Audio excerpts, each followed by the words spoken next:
This video is brought to you by Tilt. It's hard enough trying to get a room full of friends to agree on something, let alone a room full of representatives from nearly every country on Earth. But that's what it takes to craft an international treaty. And we were lucky enough to see the process up close in Busan, South Korea for INC 5, where delegates gathered with the goal of creating an internationally legally binding treaty to tackle plastic pollution, including in the marine environment. So in this video, we're going to take you through the process of building such a treaty, with the proposed plastics treaty as a guide, looking at the process, the key players, the science, the challenges, and the future.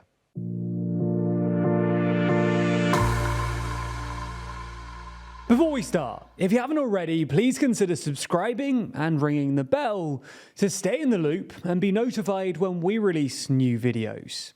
So, the obvious place to start for an international treaty is to identify a global problem that needs solving. In this case, it's the plastic pollution crisis. And this really is a global crisis, because plastic is everywhere. According to UNEP, global plastic production has now surpassed 400 million metric tons per year, and of the many billions of tons of plastic waste ever produced, less than 10% has been recycled, and an estimated 12% has been incinerated, leaving the vast majority disposed of in landfills or released into the environment, particularly into our waterways and oceans. In fact, every year roughly 20 million tons of plastic waste leaks into aquatic ecosystems, and this is only getting worse. Here's scientist Neil Nathan speaking to us in Busan. Looking at the research that my team back in the University of California has done is really creating a new global model of plastic from production and consumption across various world regions all the way through its end-of-life fate. So really understanding from now through the year 2050 how much plastic is going to be consumed, how much is going to be landfilled, incinerated, recycled, or ultimately end up as pollution. We found that the problem is immense. If we don't do anything, if the treaty isn't strong and ambitious, we are on track to nearly double the amount of plastic pollution entering our environment by 2050. But visible plastic waste is only one part of the problem. Here's Dr. Christos Simeonides. Because you mentioned we were aware of microplastics and nanoplastics, but that's really only in the last 20 years.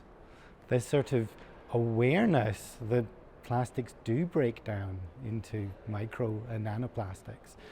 We certainly now know that they're everywhere in our environment. We know that they're in the air that we breathe and the water that we drink. We know that they definitely get into our bodies. We certainly breathe them in. We certainly ingest them. They're certainly there in our guts.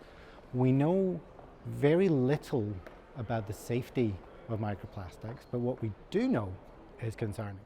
So, now that we've identified our problem, we need to create a framework for building an international treaty. So, in the face of this daunting plastic pollution crisis, in 2022, the United Nations Environment Assembly took the first key step towards an international treaty by passing Resolution 514, which agreed to begin the process of creating an internationally legally binding treaty on plastic pollution, including in the marine environment. With this resolution passed, the UN kickstarted negotiations by convening an Intergovernmental Negotiating Committee, or INC, made up of representatives from member states, with the ambition of completing its work by the end of 2024. So, what actually happens in these negotiations?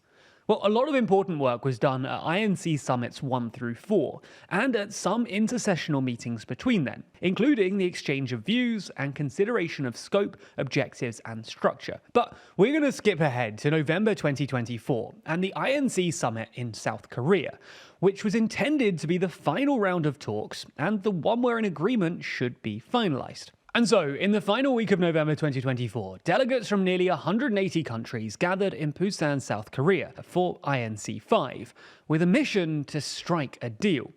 In total, there were some 3,800 participants, including said delegates, representatives and observers from civil society, scientists, experts, environmental groups, indigenous groups, and the private sector. And, of course, there was also the fossil fuel and chemical industry lobbyists, who turned out in record numbers. Now, we haven't mentioned it yet, and this will come as no surprise, but there are some pretty big disagreements between countries when it comes to tackling the plastic pollution crisis. And again, unsurprisingly, this really complicates the pursuit of an international agreement. Broadly, there are two main opposing camps. The High Ambition Coalition to End Plastic Pollution, which, as the name suggests, is a broad group of nearly 70 countries, including the UK, EU, much of Africa, Oceania, and Latin America, with Rwanda, Fiji, and Panama emerging as key advocates.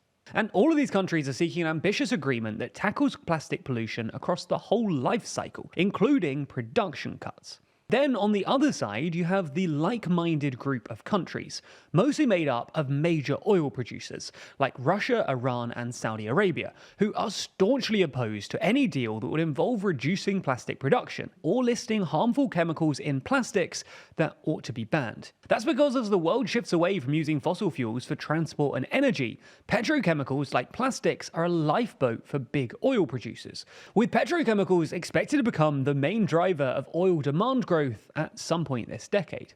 Therefore, the like-minded countries see commitments to cut plastic production as a significant threat to their economies, and as such have pushed hard for the response to the plastic pollution crisis to be one that focuses solely on recycling and waste management. But unfortunately, this just doesn't square with the science. Again, here's Neil Nathan. My view on the fact that we can recycle our way out of the problem is that we cannot merely recycle our way out of the problem.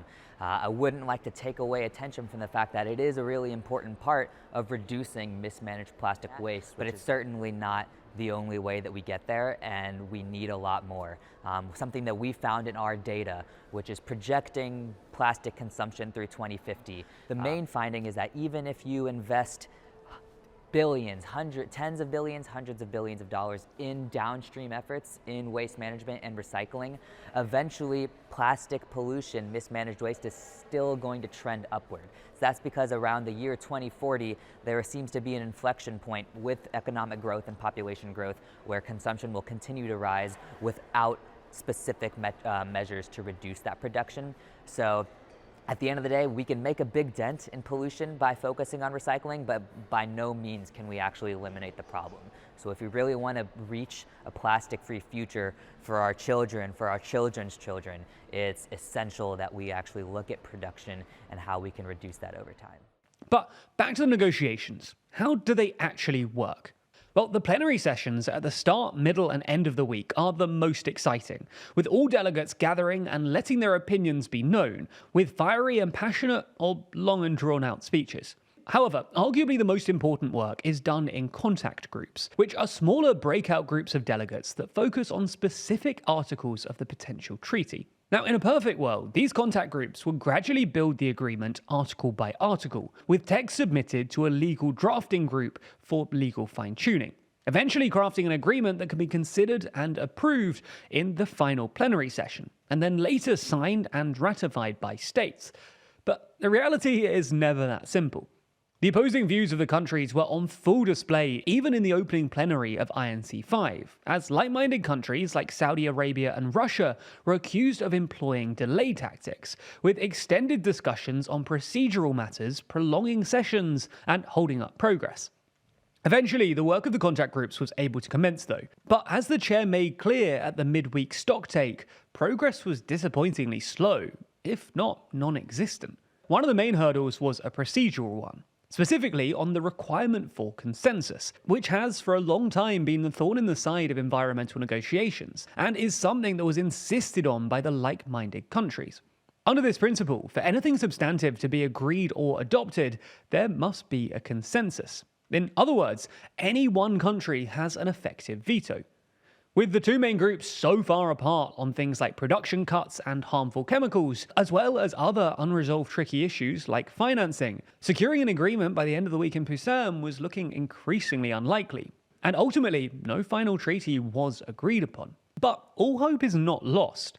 While the initial end of 2024 timeline was not met, delegates agreed to reconvene sometime in 2025 for what's been dubbed INC 5.2, and agreed to use a text put together by the INC chair as the basis for continued discussion.